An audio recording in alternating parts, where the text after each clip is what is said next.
Un saludo para toda la familia. Quisiera comenzar estas pautas leyendo un hermoso texto de Isaías que corresponde al tercer poema del siervo de Yahvé. Isaías 50, del 4 al 5. El Señor me ha dado una lengua de discípulo para que sepa sostener con mi palabra el abatido. Cada mañana me espabila el oído para que escuche como los discípulos.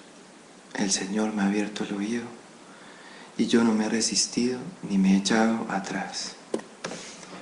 Pues esta debería ser la composición del lugar de nuestra oración todos los días. Al pie del Maestro, el Señor con ganas de despertarnos el oído para que esa palabra caiga en nosotros y que a su vez ejercite nuestro ejercicio de anuncio también como una consecuencia lógica de ello. Retomando lo que nos compartían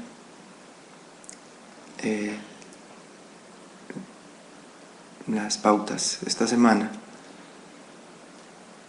sobre la fuerza de la palabra, esa capacidad que tiene la palabra para herir, haciendo alusión al hermoso texto de Hebreos 4:12, sobre esa palabra que es viva, es eficaz, que penetra hasta lo hondo. Recordaba esa otra imagen hermosa que nos plantea el texto de Isaías en el capítulo 55, versículo 10, cuando se habla de que la palabra es como la lluvia que desciende, empapa la tierra, la fecunda, la hace germinar. Y también retomando ese texto del Evangelio de Mateo en el capítulo 13, cuando Jesús mismo hace la comparación de que la palabra es como una semilla que se siembra y cae pues en diferentes tipos de tierra. Pues allí entendía yo la llamada para esta oportunidad, preguntarnos por qué muchas veces pues esa palabra no tiene la fuerza, no tiene la eficacia para despertar nuestra fe y salir al encuentro del otro, porque realmente una fe madura no es solamente la que me basta a mí mismo. Si mi fe no me lleva al encuentro con el otro, pues ahí hablamos de una fe incompleta. Y el Evangelio que hoy nos plantea la liturgia, pues nos puede dar mucha paz, mucha luz también para entender quizá esta realidad. Y es la imagen del sordomudo, Jesús que se encuentra con el sordomudo y va a hacer allí pues un milagro, una curación. Pues digamos que esa enfermedad es la que muchos de los católicos cristianos tienen, o que quizá nosotros mismos también muchas veces tenemos. Quizá no escuchamos a Dios, somos incapaces para escucharlo, y si no lo escuchamos, pues ¿qué vamos a decir de él? De hecho, la mudez es consecuencia de que la persona está inhabilitada para escuchar. Entonces les propongo tener como eje central hoy el Evangelio de Marcos, del capítulo 7, de los versículos 31 hasta el 37. Yo lo llamo como el proceso de curación de esta enfermedad. Son 7 pasos, 7 actitudes o 7 procedimientos que el Maestro tiene con relación a esta enfermedad. Lo primero que hace Jesús es que saca aparte a este hombre de la multitud y lo deja a solas con él. Aquí queremos transmitir que pues la fe es una experiencia personal. La fe no se transmite por genética o no es cuestión hereditaria. Como lo pronunciaba el emérito Papa Benedicto hace algunos años, la fe es un encuentro personal. fe es una experiencia personal. Y el texto de San Juan, en el capítulo 4, cuando nos hablan de la samaritana, creo que también da una gran luz para iluminar esta realidad. Pues recuerden que se ha encontrado a solas con Jesús en el pozo, pleno mediodía. Y la consecuencia o la reacción lógica de ese encuentro es que va a su pueblo y les dice que ha encontrado un hombre que le ha dicho todo lo que ha hecho. Se ha despertado la fe. Pero lo bonito de sus conciudadanos es que no creen ahí mismo, sino que ellos mismos quieren tener esa experiencia. Entonces en Juan 4:28 dice que ellos salieron del pueblo y fueron al encuentro del Maestro.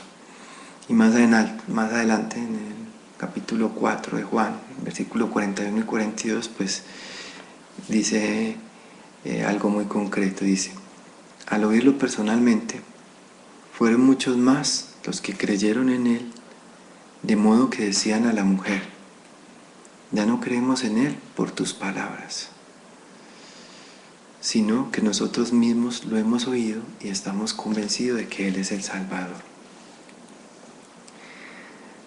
Es evidente que solo cuando nos quedamos a solas vamos a poder escuchar al Señor. Y todo el carisma de nuestra comunidad, toda nuestra espiritualidad, pues tiende justamente hacia ese hecho. Porque los misioneros, las misioneras, matrimonios de la fraternidad, anualmente se van a solas, un mes, a ejercicios espirituales, o porque la familia mensualmente se reúne un día para tener un encuentro a solas, o porque cada semana se busca un tiempo también más prolongado de estar a solas, o porque diariamente reservamos un espacio también de encuentro con el Señor a solas, en el silencio de nuestra habitación, de nuestra casa, o porque en las mismas jornadas diariamente nos escapamos allí a un lugar en nuestros ambientes de trabajo, en el día a día, para tener ese encuentro con Él. Pues porque realmente la fe se aviva es en el a solas, en tener esa experiencia personal, íntima, cercana de encuentro con el Señor. Entonces ese es el primer paso que hace Jesús y que nosotros también como evangelizadores, como misioneros, debemos tener en cuenta con las personas que acompañamos. Pues tenemos que propiciar un encuentro a solas con Él, que se queden con Él. Nuestra misión terminará finalmente cuando los llevemos allí. Que sea Madre Teresa, hemos enseñado, cuando le hemos enseñado a alguien a orar, pues realmente le hemos dado todo. Un segundo gesto que tiene Jesús, un segundo paso, es que lo lleva aparte.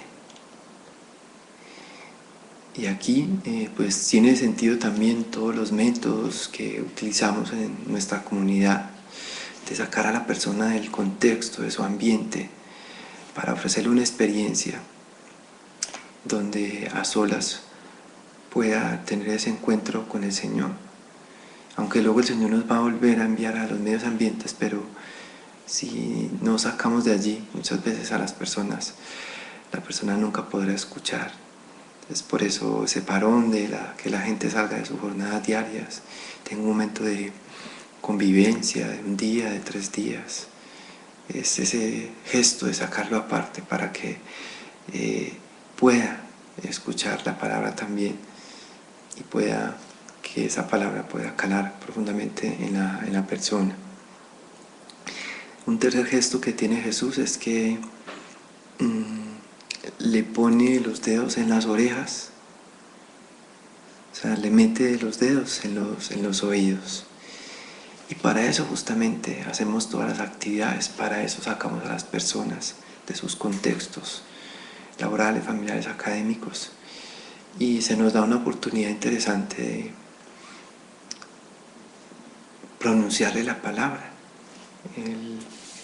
El texto de Romanos es realmente hermoso, que muchas veces pues lo hemos orado. Romanos 10, 14 al 21, cuando arranca Pablo con un interrogante diciendo: ¿cómo pues invocarán a aquel en cual no han creído? ¿Y cómo creerán en aquel de quien no han oído? ¿Y cómo irán sin que nadie les predique? ¿Y cómo predicarán si no fueron enviados? Así que la fe viene del oír, y el oír viene de la palabra de Dios. Entonces, es realmente ese poner los dedos en los oídos, es toda esa palabra que se nos predica en los diferentes encuentros que tenemos, convivencias, escuelas, los retiros, es ese quitarnos esos tacos que muchas veces nos impiden escuchar al Señor. Y es así como hemos ido despertando todos, en un momento determinado, a escuchar al Señor. Pude dejar todas esas otras voces, y por la predicación se me propició un encuentro de quedarme a solas con el Señor. Me gustaba recordar esa imagen que vemos muchas veces en nuestras calles, nuestros obreros con unos taladros mecánicos perforando lo duro que es el asfalto. Pues creo que a muchos nos han tocado en nuestros oídos personas, predicaciones fuertísimas, a ver si así medio escuchamos: Señor, tenemos unos tapones impresionantes. Entonces hemos recibido muchas predicaciones, mucha palabra, justamente para quitar esa sordera, esa incapacidad para escuchar al Señor. El cuarto gesto tiene que ver con el hecho de que Jesús, con la saliva, le toca la lengua a este hombre. Le tocó la lengua con la saliva. Es hermoso ver aquí pues este gesto también del ministerio de la predicación. Cuando escuchamos al Señor, se nos suelta la lengua. Entonces puede pronunciar uno como San Pablo, esa cita hermosa de 1 Corintios 9:16. Ay de mí si no evangelizara. Pero no lo está diciendo como una parte de queja, sino como de lo que me estaría perdiendo si lo dejo de hacer. Porque cuando escucho, inmediatamente el ejercicio de anuncio pues es una consecuencia, es una reacción natural de ello.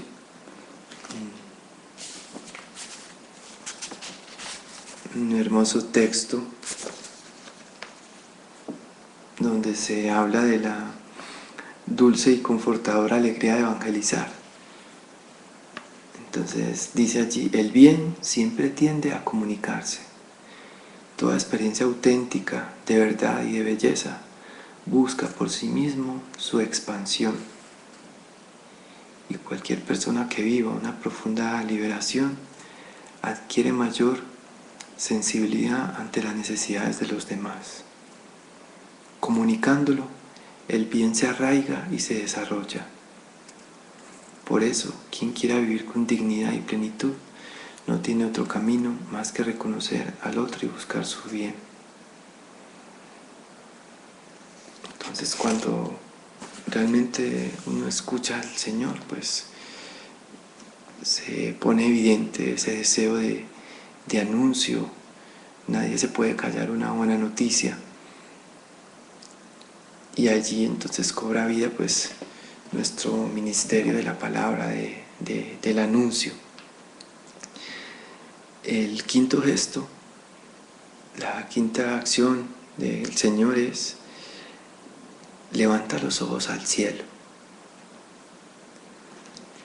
Qué hermoso este gesto, que es un gesto continuo de Jesús a lo largo de toda su vida,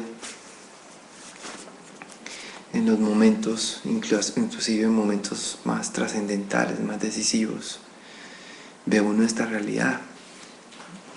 Recordaba también aquel momento hermoso cuando Jesús resucita a Lázaro, lo va a resucitar ahí, que quitan la piedra del sepulcro en Juan 11:41.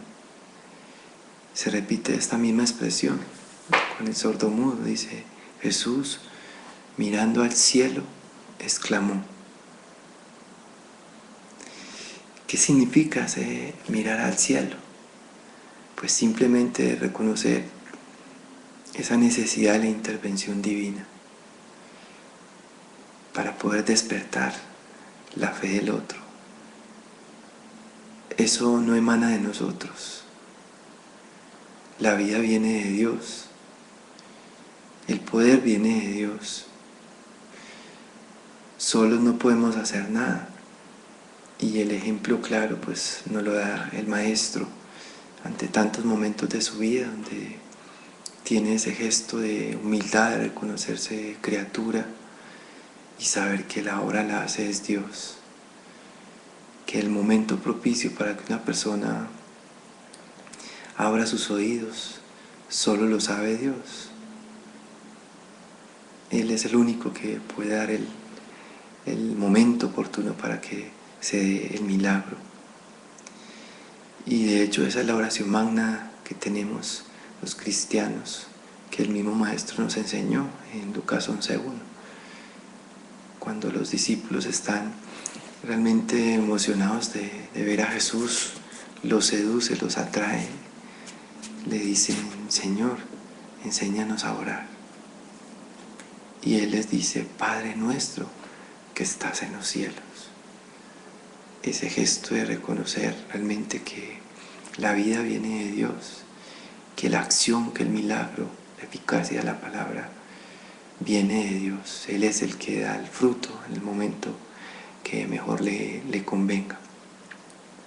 Y ante la impotencia muchas veces no tendremos nada más que hacer que rogar al Padre. ¿Cuántas personas quizá hemos descartado porque hemos agotado muchos recursos, pero ya no nos queda más que rogar al Padre por esa persona, porque algún día despierte, escuche esa palabra que le puede salvar?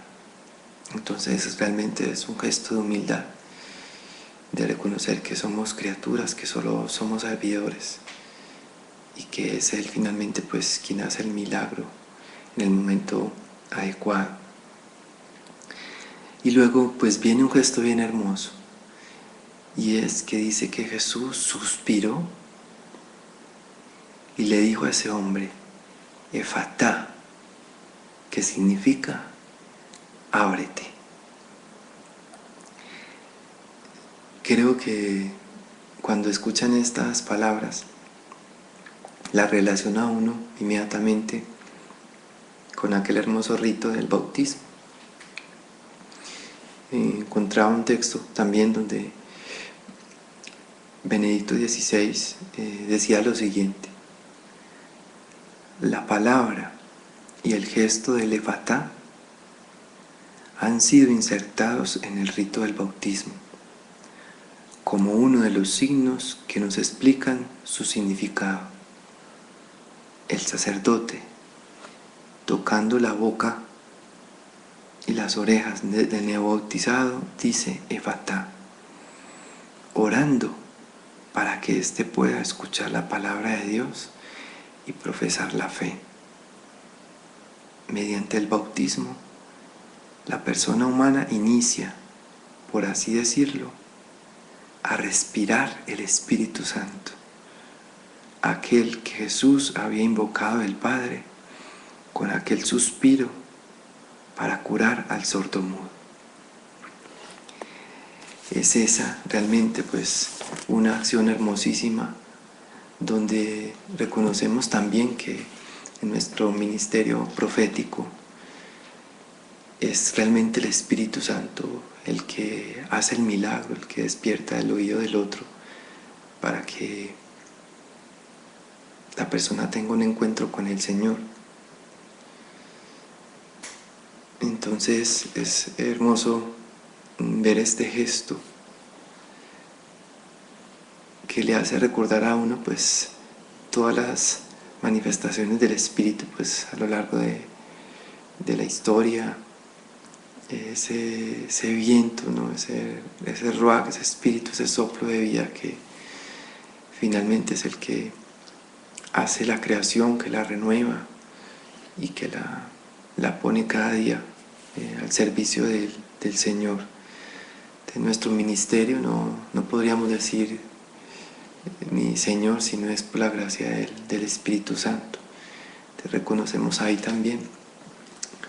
Otro gesto, otro paso interesante en esa tarea de despertar la fe de muchos, entender la sacramentalidad también de la palabra, que cuando estamos predicando, pues es el Espíritu el que está pasando, es la tercera persona de la Trinidad la que finalmente llega a tocar, llega a incidir en el corazón del hombre. Y el último gesto que vemos aquí es que Jesús le manda insistentemente a este hombre que no dijera nada a nadie.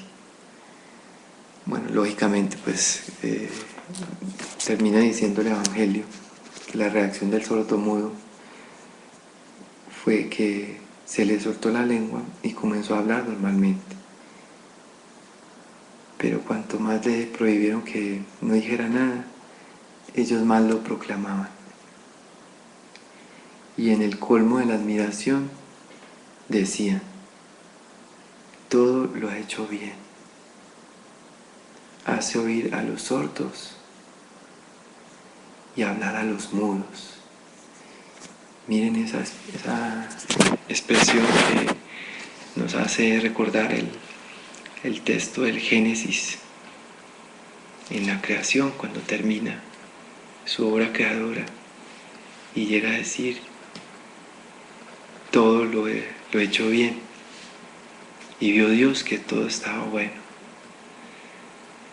Pues Dios nos ha hecho partícipes de ese poder creador, recreador de la humanidad, y Él nos ha dado esa capacidad, Él nos ha dado ese poder también, como lo vemos en Mateo 28, de curar todas las enfermedades, justamente por su presencia, por su palabra que cala en nuestra vida también por la obra del Espíritu Santo. Entonces, que todo este día pues sea un ejercicio de ir meditando esos 7 gestos del Señor, que los vayamos interiorizando, que reconozcamos también en la historia que el Señor ha tenido con nosotros, cómo nos ha ido despertando de esa sordera, cómo nos ha ido poniendo en camino también para ejercitar nuestra predicación, y que veamos también en las personas que nos está confiando qué nos falta por hacer de estos 7 pasos, estos 7 momentos, que reconozcamos si tendremos que sacar a alguien de un lugar para dejarlo a solas, o si habrá que predicarle, o si obviamente habrá que generar que esta persona tenga una experiencia de encuentro personal con Él. Entonces, que nuestra madre, que fue la que le escuchó, ese ábrete a los planes de Dios, esa mujer dócil, ese terreno fructífero, que sea la que acompañe también todas nuestras jornadas. Quiero cerrar precisamente con un texto que Benedicto también termina luego que habla de esto del Éfeta en el bautismo, de este rito. Dice: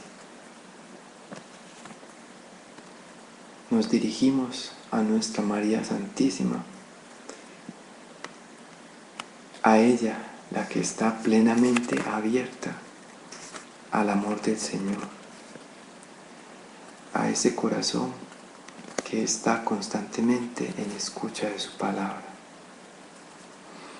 Que su maternal intercesión nos obtenga experimentar cada día en la fe el milagro del Efatá, para vivir en comunión con Dios y con los hermanos.